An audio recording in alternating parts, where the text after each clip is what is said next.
2020년 1월에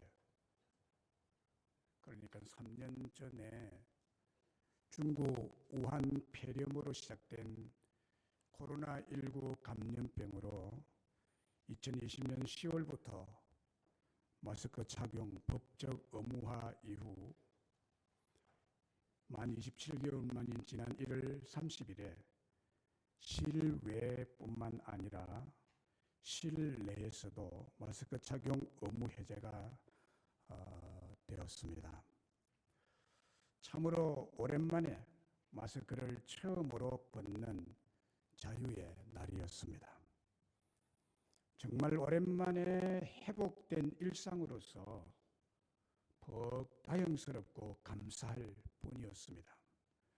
계속 마스크를 벗어도 되나 싶을 정도로 마스크 쓰기에 깊이 길들여 있었습니다.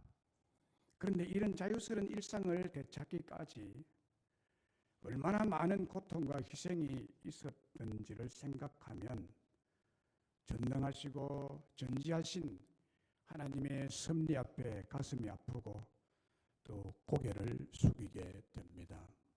코로나 이전에 우리는 언제나 그랬던 것처럼 오늘도 여전히 자유스럽고 안전하게 그리고 무사하게 잘 되겠지라는 안일한 습관과 오만, 불신앙과 방종에 임박힌 간섭에 갇혀 살아왔습니다. 그런데 사상 유례가 없었던 코로나19 감염병은 우리들의 이런 사고의 틀을 완전히 깨부수고 전복시키고 코로나가 끝나고 마스크 착용 의무가 전면 폐지된 그날 이후로 전혀 다른 새로운 미래를 여신 하나님 앞에 무릎을 꿇고 폐허가 된 일상을 놓고 통해 자복해야 할 것입니다. 왜냐하면 마스크는 벗었지만은 코로나 이후는 코로나 이전과는 전혀 다른 힘들고 어려운 앞날의 상황을 맞이하게 되었기 때문입니다. 특히 교회 공동체를 가진 우리들로서는 더더욱 힘든 일상이 되어버렸습니다.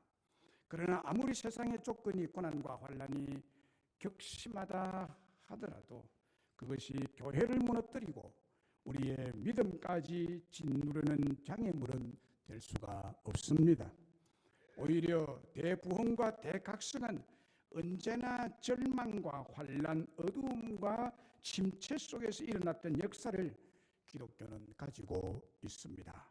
현재 우리들에게 필요한 것은 하나님의 부르심과 이 때를 위해 맡기신 사명감을 회복하고 새롭게 인식하는 길인 것입니다.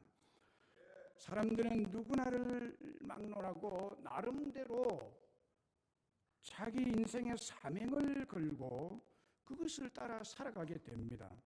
그래서 내 인생을 향한 목적을 발견하는 것, 즉 사명을 발견한다는 것은 진정한 나를 찾아가는 여정입니다. 뿐만 아니라 이 땅에 나를 세우신 하나님의 기뻐하시는 뜻을 발견하고 그것을 완성해 가는 사명의 일을 하는 것입니다. 그 사명 따라 살아가는 삶은 나 자신의 정체성을 성취하는 길이기도 합니다. 그러나 결국 하나님을 기쁘시게 하는 그런 삶이 되어야 할 뿐만이 아니라 하나님께 영광을 돌리는 일이 우리가 사명을 가지고 살아가는 길임을 여러분 명심하시기를 바랍니다.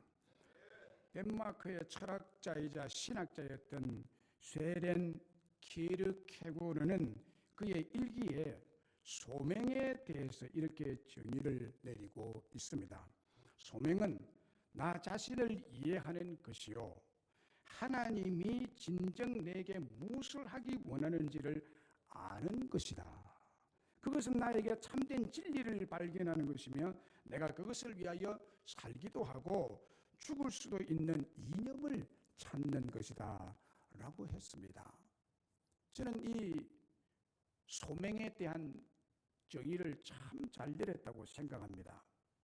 우리는 이 소명, 즉 하나님의 부르심 앞에서 비로소 나 자신의 정체성을 분명하게 확인할 수 있고 주어진 사명을 위하여 살기도 하고 죽을 수도 있는 신앙에 대한 책임감과 헌신으로 나아갈 수가 있게 되는 것입니다. 그러므로 사랑하는 성도 여러분, 이제 우리는 이 교회의 복구를 위한 사명을 가지고 최전선의 전사들로 나서야 할 줄로 믿습니다. 사실 한국 교회는 순교의 피 위에 세워진 교회입니다. 우리의 신앙 선배들은 일제의 불같은 탄압에도 순교로 맞섰고 6.25 전쟁 때 공산주의자들에 의해서 피해 박해와 싸우다가 형장의 이슬로 사라지기도 했습니다. 이런 순교의 거룩한 피 위에 오늘 한국교회가 든든히 세워지게 되었습니다. 3년이란 긴 코로나19 감염병의 관련을 벗어난 오늘 우리 교회는 많이 무너져 있습니다. 우리 교회를 복구하는 데 불태전의 용기로 담대한 믿음의 강철대우로 한 명의 영혼이라도 더 구하겠다는 사명감을 불태워 가야 할 줄로 믿습니다. 마스크는 벗었습니다마는 우리 교회 위기 앞에 그 누구의 한마디의 위로나 칭찬도 바라지 마시고 피와 땀과 눈물로 방황하는 한 영혼 한 영혼을 구하는데 앞장서야 할 줄로 믿습니다. 우리 한국교회는 전도와 영혼 구원에 있어서 가장 업등가고 모범적인 교회입니다. 자신의 소명과 사명을 완수하는 일에 목숨을 걸어온 믿음의 선배들을 가진 교회입니다. 이제 이런 피를 이어받은 우리들이 일었을 때입니다. 더더욱 우리는 교회를 복구하라는 이 거룩한 사명 앞에 서 있습니다. 우리 모두의 사명인 줄로 믿습니다. 이 사명을 가장 완벽하게 순종하신 분은 바로 우리 예수님이십니다. 이분이 이 교회를 세우신 분이시고 지금도 세워가고 계시는 분이십니다. 우리는 우리 예수님을 그대로 따라야 합니다. 그 모범은 바로 예수님의 사명을 따르는 것입니다. 오늘 본문에서 예수님의 사명이 무엇으로 가십니까? 예수님의 사명은 하나님 아버지를 기쁘시게 하는 일이었습니다. 하나님 아버지를 기쁘시게 하는 일이 예수님의 사명이었습니다. 건강한 자에게는 의사가 쓸데없고 병든 자에게라야 쓸데있나니 내가 의인을 부르러 온 것이 아니요 죄인을 불러 회개시키러 왔노라고 했습니다. 우리 예수님은 병든 자들, 죄인들, 소외된 자들, 가난한 자들, 지혜롭지 못한 자들을 찾아 한 사람 한 사람씩 구원하시기를 너무너무 기뻐하셨습니다. 이것이 하나님 아버지의 기쁨이었고 우리 예수님은 그 아버지의 기쁨을 알기에 제1의 사명으로 아버지를 기쁘시게 해드린 분이십니다.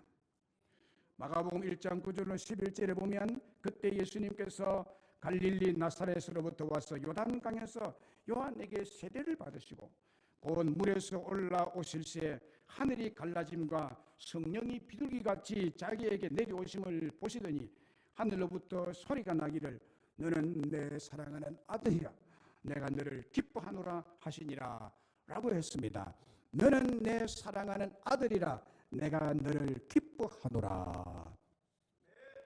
예수님의 공사역적 사명의 시작은 이 세례 받으심으로써 시작이 되었습니다.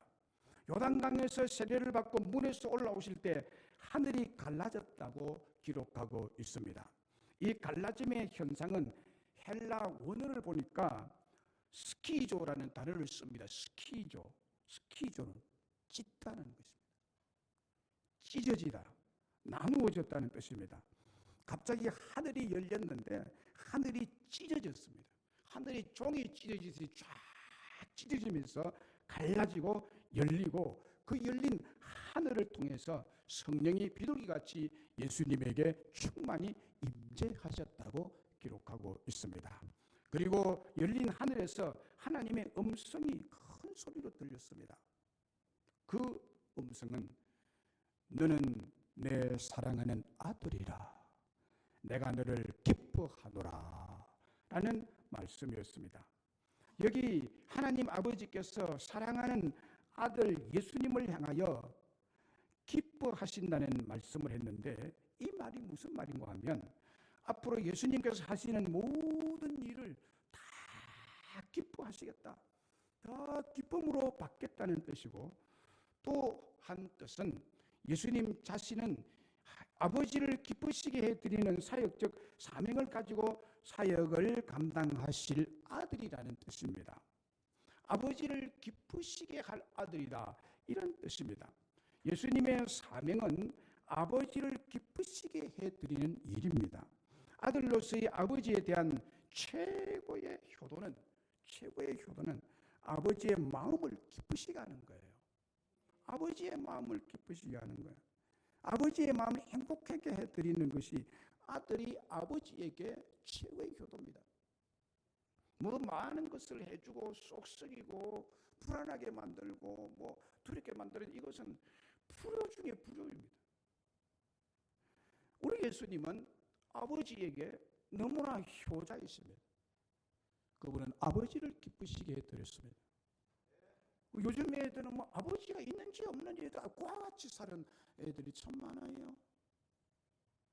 우리 중고등학생들, 청년들 아버지를 생각하나요?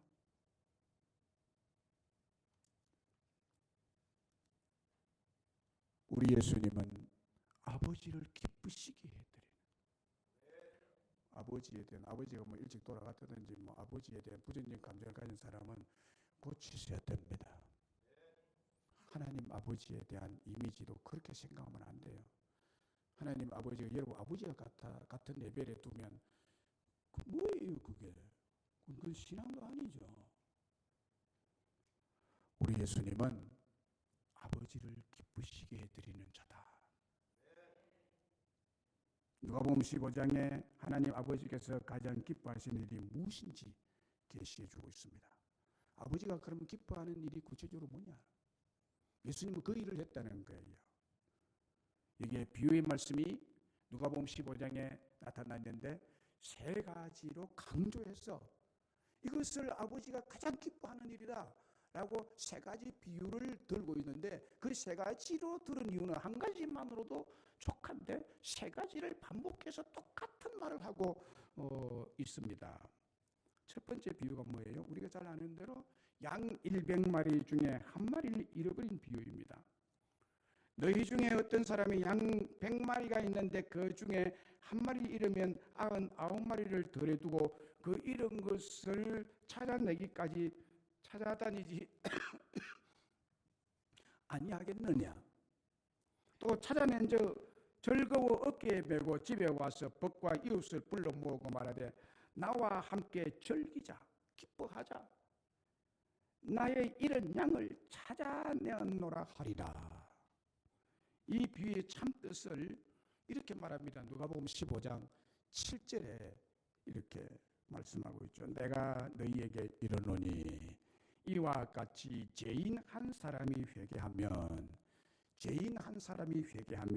하늘에서는 회개할 것이 없는 의인 99으로 말미암아 기뻐하는 것보다 더하리라. 하나님이 기뻐하시는 것이 뭔지를 말하고 있죠. 하나님 아버지께서 가장 감동하시고 기뻐하는 것이 죄인 한 사람이 회개하는 것이라고 말합니다. 이 말씀과 같이 오늘 본문의 예수님의 사명이 죄인을 불러 회개시키러 왔노라는 말씀의 뜻을 정확하게 누가복음 15장에서 설명해 주고 있습니다. 무슨 말씀입니까? 죄인 한 사람이 회개하는 것을 하나님 아버지께서 가장 기뻐하시고 감동을 하는 일이라는 것을 말하고 있습니다. 이 사실을 알고 예수님은 자신의 사명제 1호는 죄인 한 사람, 즉 잃어버린 양 한 마리를 찾는 일이었습니다. 두 번째 비유는 어떤 여자가 10드라크마가 있었는데 하나를 잃으면 등불을 켜고 집을 썰고 닦아내기까지 찾아내기까지 찾지 아니하겠느냐. 또 찾아낸 즉 벗과 이웃을 불러 모으고 말하되 나와 함께 즐기자. 이런 드라크마를 찾아내었노라 하리라. 그리고 이것에 대한 또 참 뜻을 설명하고 있는데 누가복음 15장 10절에도 내가 너희에게 이르노니 이와 같이 죄인 한 사람이 회개하면 하나님의 사자들 앞에 기쁨이 되느니라. 이 여인에게는 여러분 한 드라크마는 생명과 같이 귀하고 소중한 것이었습니다.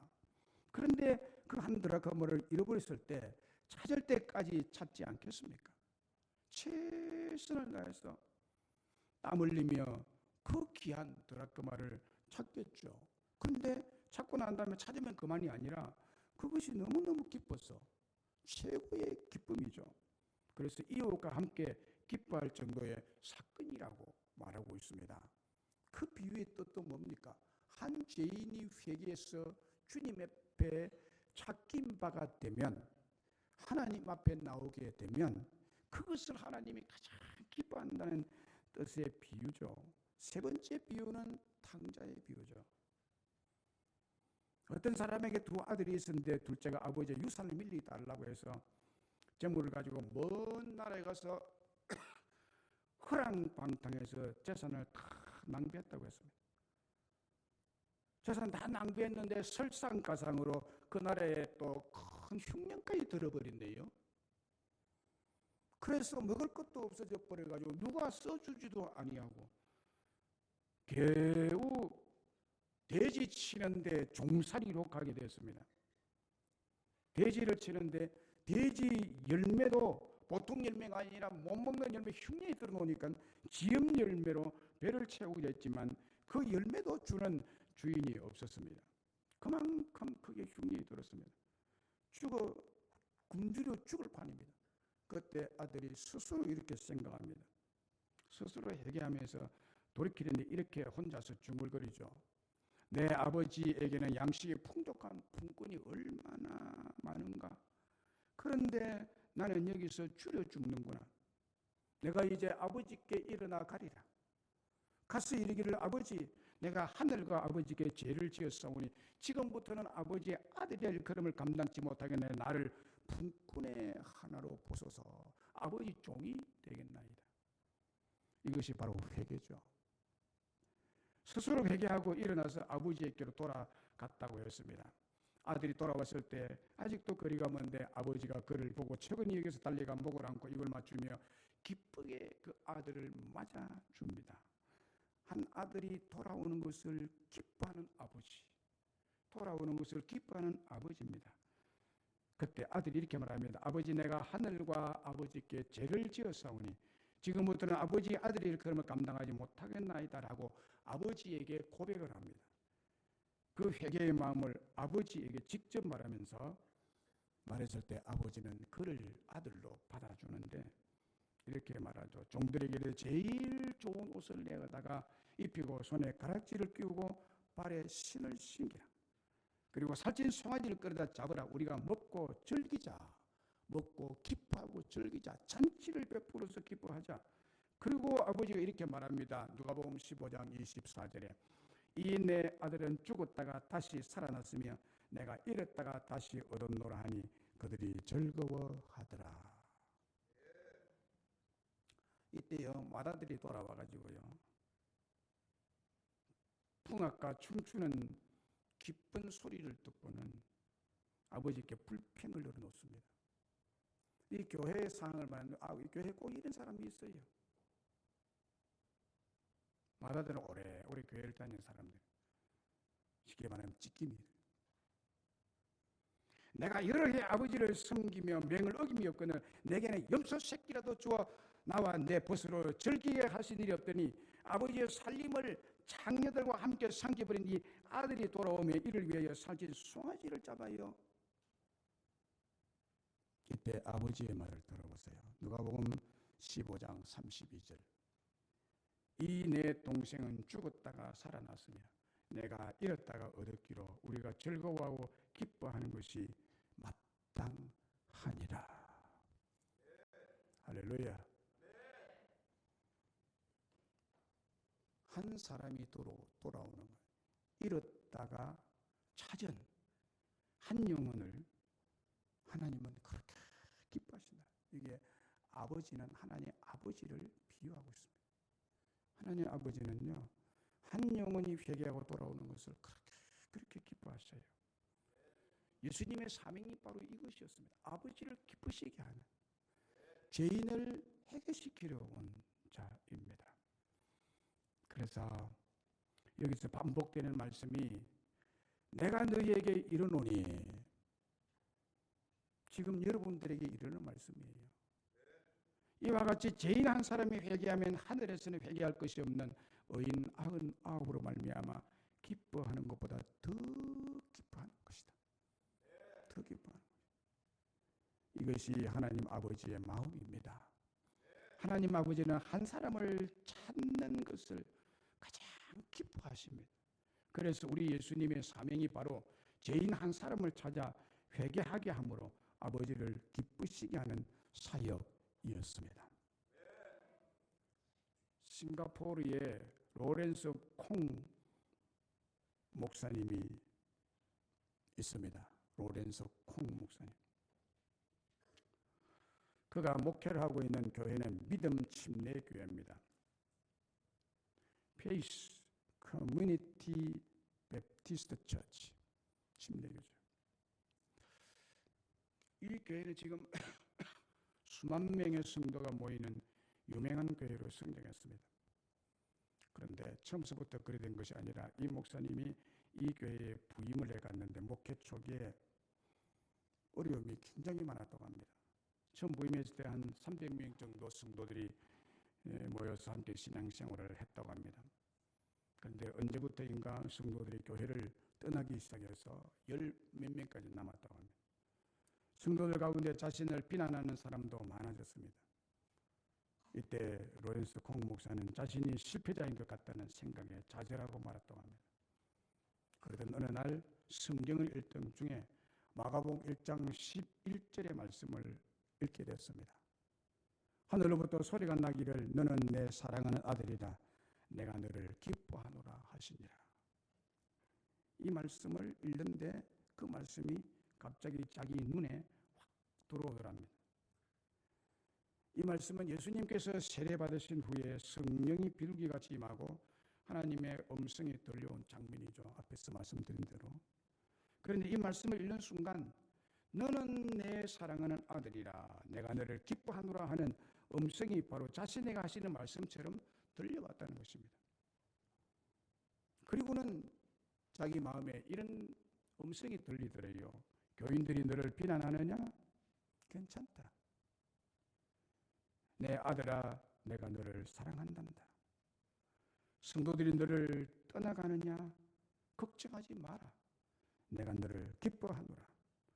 내가 여전히 너를 사랑한단다라는 주님의 음성이 로렌스 콩 목사님을 좌절에서 이렇게 세우는 유일한 힘이 되었습니다. 그 말씀을 붙들고 그냥 목회를 해가니 하나님이 축복을 해서 지금은 수만 명이 모이는 교회로 성장했다는 겁니다.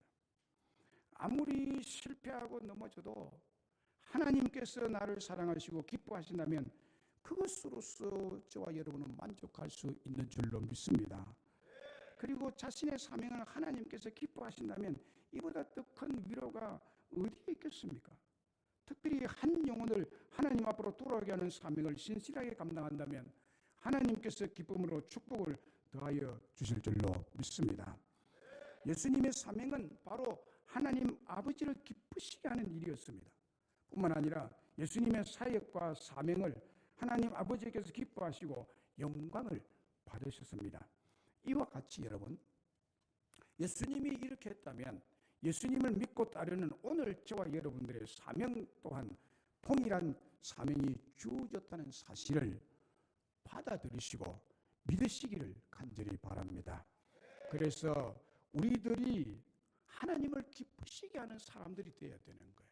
그것이 예수님처럼 우리의 사명이 되어야 된다는 말씀을 드리는 것입니다. 우리들이 죄인 한 영혼을 찾아다니는 사명을 감당할 때 하나님께서 정말 기뻐하시고 하나님이 감동하시고 하늘에서 여러분 하나님이 그것을 보시고 하나님께 영광이 될 줄로 믿습니다. 그리고 그 사명자에게 큰 은혜와 축복을 베풀어 주실 줄로 믿습니다. 하나님 아버지의 기쁨을 위해서 예수님의 사역의 자세는 그러면 어떠했습니까? 죄인 한 영혼을 위해서 사역을 하셨습니다. 한 영혼을 위해 사역하셨다는 거예요. 예수님이 여러 명을 한 것 같지만요, 예수님은 한 사람을 위해서 사역하셨습니다. 예수님의 사역은 병든 자 한 사람 한 사람에게 집중하셨다는 거예요. 그리고 죄인 한 사람 한 사람에게 인격적으로 존중히 여기며 그들의 죄를 스스로 깨우치도록 사랑으로 돌보셨습니다. 왜냐하면 하나님 아버지께서 병든 한 사람, 죄인 한 사람이 건강하게 되고 회개하고 돌아오는 것을 가장 기뻐하시기 때문이었습니다. 그래서 예수님의 사역의 핵심은 언제나 한 번에 한 사람씩 한 사람에게 집중되었던 것입니다. 예수님은 가난한 집안에서 태어나셔서 삶의 대부분을 목수일을 하며 보내셨습니다. 작은 고향 마을과 그 인근에서만 머무셨고 큰 물로 나가보신 적도 없었습니다. 대학에 다닌 적도 공직에 선출되신 적도 없었습니다. 이력서에 자랑스럽게 기입할 만한 사회적 이력을 가진 적도 없습니다. 예수님에게는 수만 명의 페이스북이나 인스타그램 팔로워도 없었습니다. 예수님은 인기 틱토크도 아니셨습니다. 유튜브 채널조차도 없었습니다. 트위터도 팟캐스트도 하지 않았습니다. 그렇다면 예수님은 어떻게 이 세상에서 그토록 큰 영향력을 발휘할 수 있었을까요? 성경 복음서에 기록된 예수님의 생애를 자세히 들여다보면 우리가 강조할 만한 여러 답을 찾을 수 있는데, 그 중에서 예수님이 그토록 엄청난 영향력을 발휘할 수 있었던 이유를 잘 담아낸 하나의 특별한 개념이 있습니다. 하나의 특별한 개념. 어떻게 예수님이 그렇게 큰 영향력을 미칠 수 있나? 그것은 바로 한 번에 한 사람이라는 인격적인 만남 사역입니다. 한 사람, 한 번에 한 사람. One at a time. 한 타임에 한 사람이라. 요한복음 5장에 예수님께서 유대인의 명절이 되어서 예루살렘에 있는 양 곁에 히브리 말로 베데스다라 하는 못이 있었는데, 거기에 그 주변에 많은 병자, 많은 맹인, 다리 저는 사람, 혈기 마른 사람 등등 많은 사람들이 모여서 누워 있는 곳을 하루는 가셨습니다. 그런데 요한복음 5장 5절로 6절에 보면은 거기 38배 된 병자가 있더라. 예수께서 그 누운 것을 보시고 병이 벌써 오래된 줄 아시고 이르시되 네가 낫고자 하느냐. 바로 한 사람에게 초점 맞추시고 그에게 집중하고 계십니다. 예수님의 모든 관심은 38년 된 병자 한 사람에게 집중되었고, 오직 이 한 사람만 기적적으로 치유를 받게 되었습니다. 예수님께서 이르시되 일어나 네 자리를 들고 걸어가라 하시니 그 사람이 곧 나와서 자리를 들고 걸어가니라 했습니다.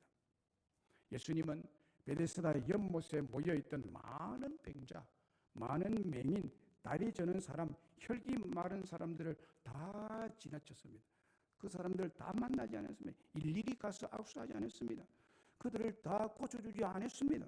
다 지나쳤습니다. 다 불쌍한 사람들이, 낫기를 원하는 사람들이. 그러나 그 사람들이 아무리 불쌍해도 주님은 그들에게 가지 않았습니다. 한 사람이, 오직 한 사람, 38년 된 병자가 치유의 기적을 선물로 받는데 선택함을 받았다는 사실입니다.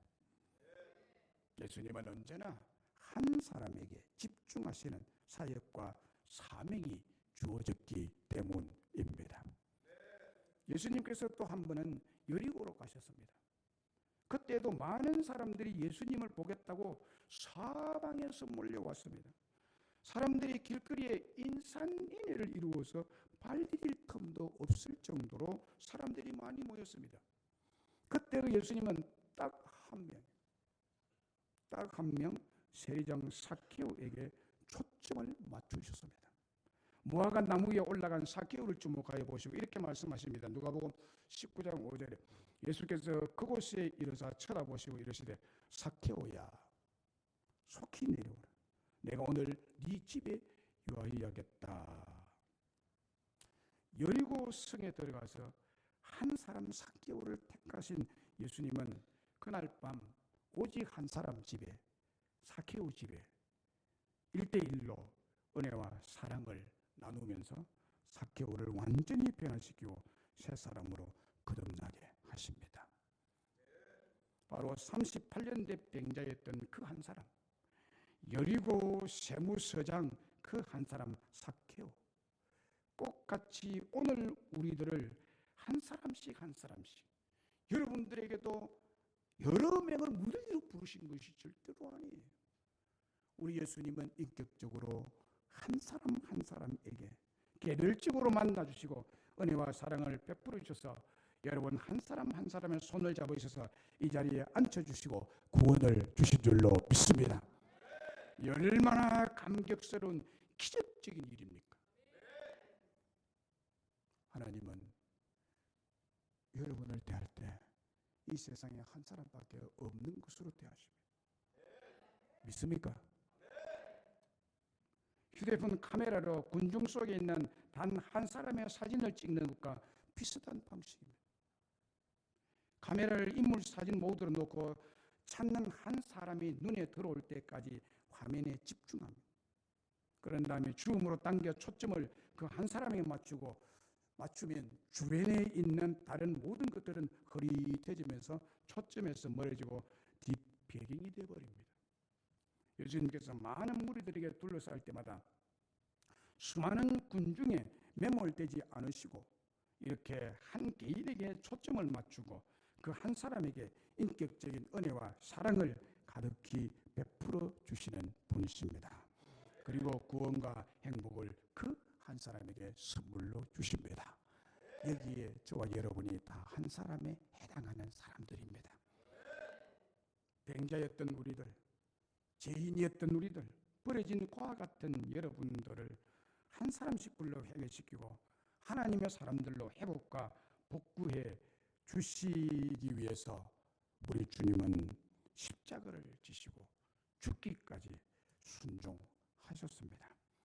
그렇습니다. 예수님은 하나님의 아들로서 아버지의 기쁨을 위해 죄인 한 영혼, 병들어 죽어가는 한 영혼을 위해 사역하셨고 우리를 살리시고 그분은 십자가에서 죽으시는 희생을 당하셨습니다.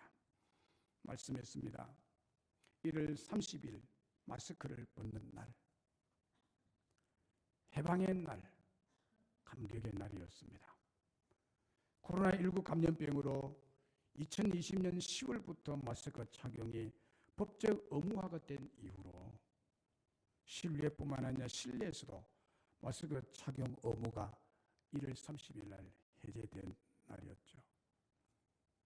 코로나19 감염병으로 교회와 성도들이 집중 핍박을 받아온 중압감 때문이었는지 저는 개인적으로 깊은 자유함과 해방을 느꼈습니다.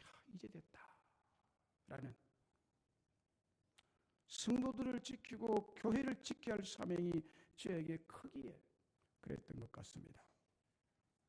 그런데 마스크는 벗었지만 마냥 자유만 누릴 수 없는 것이 코로나가 지나가면서 우리의 일상을 폐허로 만들어버렸고 코로나 이전과는 전혀 다른 힘들고 어려운 앞날의 상황을 미리 심각하게 대비해야 할 때이기 때문입니다. 여러분, 지금은 과거와는 다릅니다. 생각이 과거와 같은 생각이라면 안 됩니다. 완전히 지금 구조가 바뀌었습니다. 이걸 인지를 하셔야 돼요. 지금 우리의 지혜와 전략은 기본으로 돌아가야 됩니다. 그래서 오늘날 교회 성도들이 얼마나 큰 이점을 가지고 있는지 몰라요. 그게 성경으로 돌아가는 길밖에 없습니다, 여러분. 그리고 예수님의 모범을 따르는 데 있습니다. 그래서 지난주에 이어서 오늘 본문에서 우리는 예수님의 모범적인 사역과 사명을 지금 생각하고 있는 것입니다. 예수님의 모범적인 사역과 사명을 따르고 순종하는 것이 이 어려운 미래의 사활이 걸린 문제입니다. 사활이 걸린 문제. 예수님의 사명은 하나님 아버지를 기쁘시게 하는 일이었다고 말씀드렸습니다. 바로 이것이 근본이요, 이것이 지혜요, 이것이 어려운 현실을 극복하는 전략임을 믿으시기를 바랍니다. 이 우주의 주관자, 인생의 생사화복, 행불행을 주관하시는 자가 하나님 아버지이시기 때문에 그분을 기쁘시게 해드리면 모든 것이 오케이입니다. 그분을 기쁘시게 하고 그분에게 감동을 주는 것이 이 역사를 주관하시는 하나님 앞에 오케이가 된다면 이보다 더 큰 축복이 어디에 있겠습니까? 이 하나님의 오케이는 세상이 어떻게 변해도 우리는 극복할 수 있는 힘을 가지게 될 줄로 믿습니다. 우리의 사역이나 사명을 감당하는 일로 하나님 아버지께 감동이 되고 하나님이 기뻐하시면 만사가 협동입니다. 그래서 예수님은 아버지를 기쁘시게 해드렸던 것입니다. 아버지가 싫어하는 일은 절대로 하지 않았고 생명 걸고 하지 않았습니다. 이 모범을 저와 여러분이 따라야 될 줄로 믿습니다.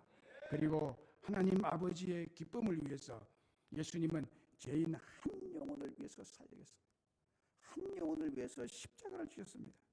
죄인을 찾아 구원하시되 한 영혼 한 영혼 한 사람 한 사람에게 인격적으로 집중하심으로 하나님을 믿게 하시고 참 사랑과 행복을 충만히 주신 줄로 믿습니다. 하나님 아버지께서 예수님의 사역을 기뻐하셨듯이 예수님의 모범을 따르는 우리들에게도 주신 사명 기뻐하고 사랑하실 줄로 믿습니다. 올해 주님께서 저와 여러분들에게 주신 사명이 교회를 복구하라는 것입니다. 회개를 하고 복구를 하고 그러면 여러분의 가정에 우리 교회에 큰 부흥을 허락하여 주실 줄로 믿습니다.